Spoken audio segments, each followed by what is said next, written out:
Ito yung tatlong kak natin, nakalimhim yung sidawan eh. So ito yung ating MacArthur. And then ayan si Kwan, no? Si Albay, mga tropa, namamarako pa. Mukhang kondisyon tong ibon natin, mga agwaps ha. Mga agwaps TV, halina kayo. Malulupet na kalapati ay silipin ninyo. Yon, what's up sa inyo mga agwaps? Welcome back dito sa Agwaps TV Official. For today's video natin ngayon mga kalapatid, silipin po natin si Mr. Albay kung naka-recover na. Okay na, tara! Tagal naman. Ngayong araw kasi mga kagwaps, ang kargahan namin ng Tacloban. 3 days din ako mga kagwaps na hindi mapakali dito sa bahay kasi meron tayong mga inaasikaso. So yung kalapati natin na si Mr. Albay, although hindi pa siya recover masyado mga kagwaps kahapon, susubukan po natin na silipin siya ngayon at tingnan natin ngayon kung may kakarga pa po natin ng Tacloban. Nga pala mga kagwaps, hingi nga po ako ng advice sa inyo. So bala ko kasi lagyan ng aviary dito mga tropa. Malupit ka talaga! Ang ganda mong lalaki! So pa-comment na lang sa baba kung maganda ba nalagyan ng aviary itong loft natin para kahit papano yung mga kalapate nakikita na rito sa labas. Kapag ka viewing time mga tropang kalapatids mga kagwaps, dyan po sila, lalabas po sila dyan. So pa-comment na lang sa baba kung okay ba yung aviary. Mga kagwaps, ito yung mga ibon natin dito sa loft ngayon. So ayun si Mr. Albay. So mga kalapatids, yung mga nakikita nyo po na puti-puti po na yan, mga mansya na lang po ng poops yan. Ayan, malinis na yan mga tropa. Hindi lang talaga ako nagbabasa ng loft at kinukutkut lang namin, ayan o. So ganyan kasi mga tropa kapag ka summer, hindi na po namin binabasa kasi tuyo naman po yung mga poops ng mga ibon namin. Ito mga kagwaps yung nag-finisher natin ng, ng norte. Medyo yung pagkabaliling niya nawawala na mga kagwaps dahil nabibilad na siya rito. Pero nung inakyat natin siya dito, grabe umikot yung ulo niya mga tropa. Pero sa ngayon okay naman na yung nagiging recovery niya. So ito mga kagwaps, kapag ka ito nag-fully recover, pwede natin itong ilaro. Or kapag ka gusto nating gawing breeder, pwede rin kasi maganda naman yung lahi niya mga tropa mga kagwaps. Saka talagang meron ng pinatunayan yung ibon na nakitaan natin ng speed. Tapos dumulo rin naman mga tropa, kaya i-enhance na lang natin yung dugo nito kung sakali man nagawin natin itong breeder.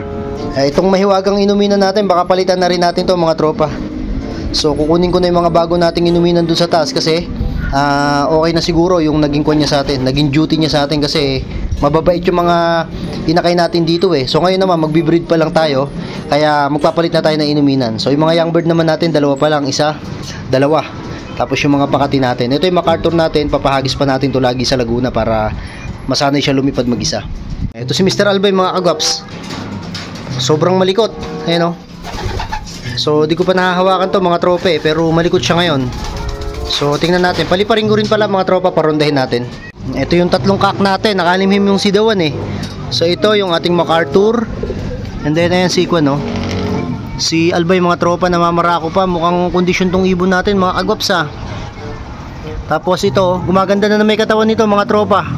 Baka maisama na natin to sa hagis ng norte kasi nag-recover na yung katawan niya, medyo lumapad na, saka gumaan na mga kalapatids kasi nung inihinto natin to ng south, sobrang namayat siya mga kalapatids mga kagwaps. Kaya ngayon sa norte susubukan natin siya. Magparonda muna tayo mga kagwaps para makita yun, no? Namamarako si Albay. Ako naghahabol na naman sa kaparis niya mga kagwaps. Ayan, alipad Albay, ayun o.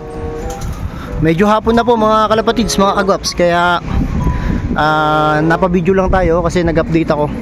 So alas 5 na rin ng hapon, talagang medyo makulimlim lang dito sa amin, medyo madilim. Kaya ganyan po yung panahon na nakikita po ninyo.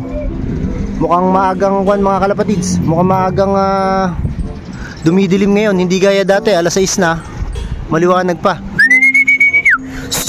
Ayan o. Oops, habol mga kalapatids yung mga kalapati natin. Ayan, puro kak yan eh. Sok sok sok. Ayan si Mr. Albay agad ang bumaba.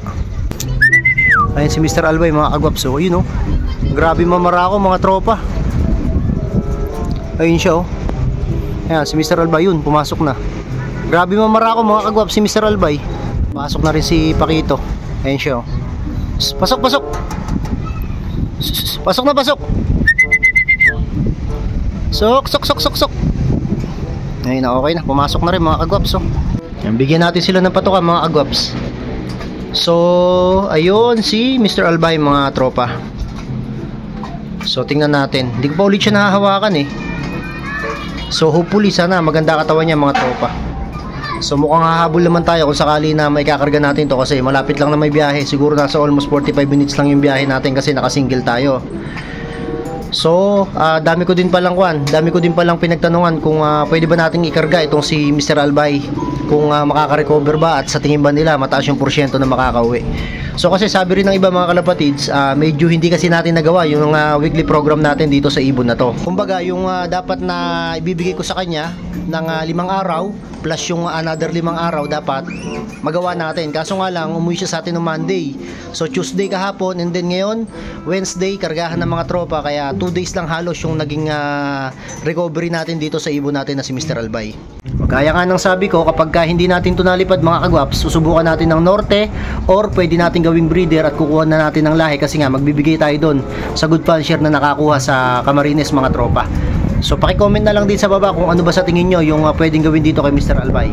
Kasi ayan, yung pamamarako nyo na yung mga tropa, indication yan na naghahabol na naman siya at naaalala niya naman yung teritoryo niya rito sa loop natin. Kasi si Mr. Albay dito, siga talaga to mga tropa.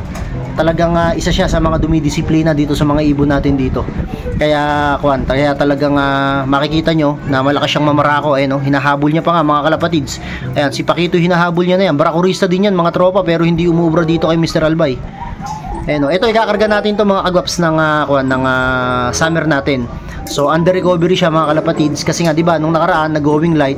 So nire-recover natin. Tapos itong si Mr. Albay, hindi ko madesisyonan mga kagwaps kung itatakloban ba natin, pero sabi ng mga kaibigan natin, ihinto na muna kasi hindi raw maganda yung magiging lipad nito kasi nga galing sa stress mga tropa at hindi nga natin na-recover ng 1 linggo.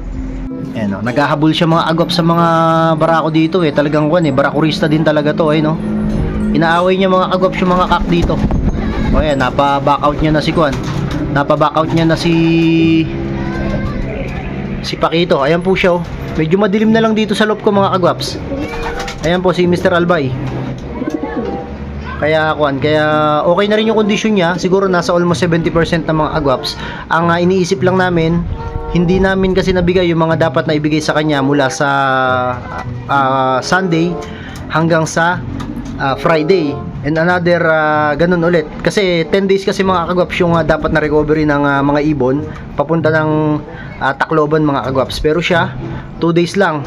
So marami ring mga kalapatids natin na nagsasabi na wag na raw ikarga at gawin na lang breeder kasi nabilib nga rin sila mga kagwaps sa ginawa nitong ibon na to na kahit papano nakauwi dito sa loop natin. So yun mga agwaps nga pala, good luck nga po pala sa mga magkakargahan ng Tacloban. So pag-isipan ko muna kung ikakarga pa natin to at i-update ko kayo sa susunod na video natin. So yun mga agwaps, dito ko na muna tatapusin tong video na to at titignan ko pa si Mr. Albay. Muli, this is Kuya Ray and you are watching Gwaps TV. Peace out.